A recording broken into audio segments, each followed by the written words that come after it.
you show any form of femininity, like, people don't take you seriously. But I'm trying to show that, you know, you can wear a full face of makeup and still be successful, obviously. You are the first Canadian woman to become an overall champion of a major endurance series, which is incredible, but also the first Asian woman to win a major international endurance racing series. That's like, you're a pioneer in so many ways. But what does it mean to you to be the first and become the representation you probably long needed as well? When I first started in the sport, there were no role models that looked like me.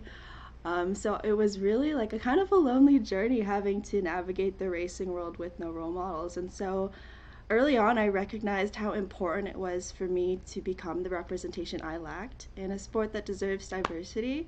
And so having that title and being like the first Asian woman to, and first Canadian woman as well, to become or to win a major international endurance racing championship, it means so much to me, because I know how important it is for a lot of young girls who are, you know, trying to get into the sport, and just to have that kind of role model, to have, I guess, a counterexample to all these stereotypes and challenges and struggles that we face.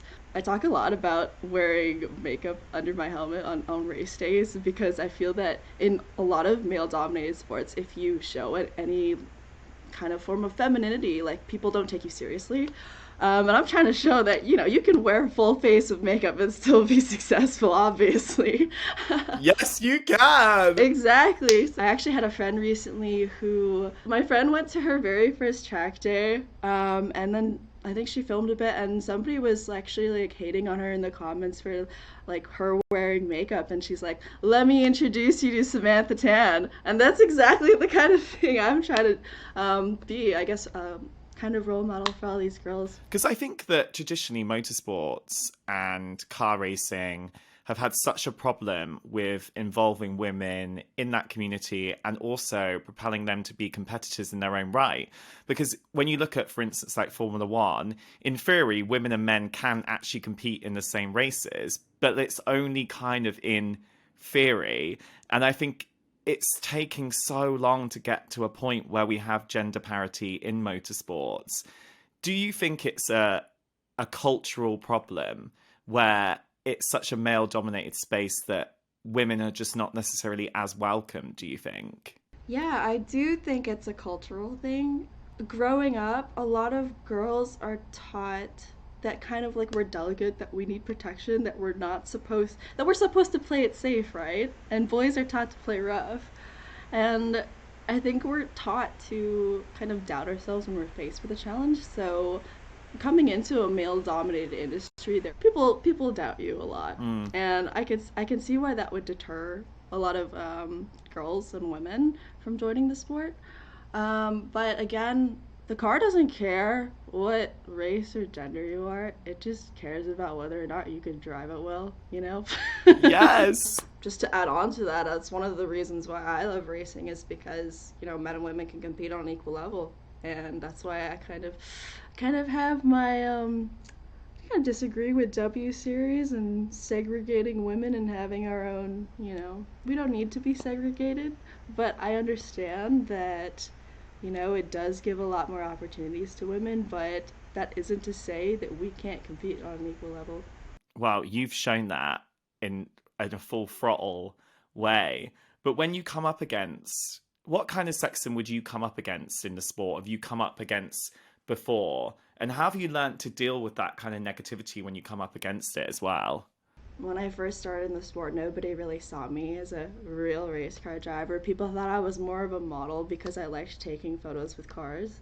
And even times when I'd show up to specifically driver autograph sessions in my racing suit, people were still asking me. They're like, "Oh, are you a grid girl?" or are you a driver? And I'm like, why would I show up in my race suit at the driver autograph session? Even more recently still, last year at the 24-hour of Barcelona, I put down a really good lap during qualifying, and I heard from one of my competitors that they thought that they put my male teammate, in the car and used my driver identification. thinking that, like, I didn't run that lap at all. But I came back and beat him by 30 minutes. So yes, that is it. That is showing them how it's done. I love that. yeah, so it's really unfortunate that we still have these, times where our successes are constantly being invalidated. I mean, there's times where I've seen women be successful in racing and people are like saying things like, "Oh, it's because, she slept her way up the ladder," or things like that. But, I feel like a lot of us have learned to grow a thick skin and to use these kinds of hate as motivation to prove them wrong, because nothing feels better than proving your haters wrong. And especially when you beat their time by a good 30 minutes. It's not even like 30 seconds. It's Exactly. like, take that. He wouldn't even look at me on the podium. Yes! That is a bitter pill to swallow. You're like, I've been on the champagne for 30 minutes waiting for you to catch up, babe.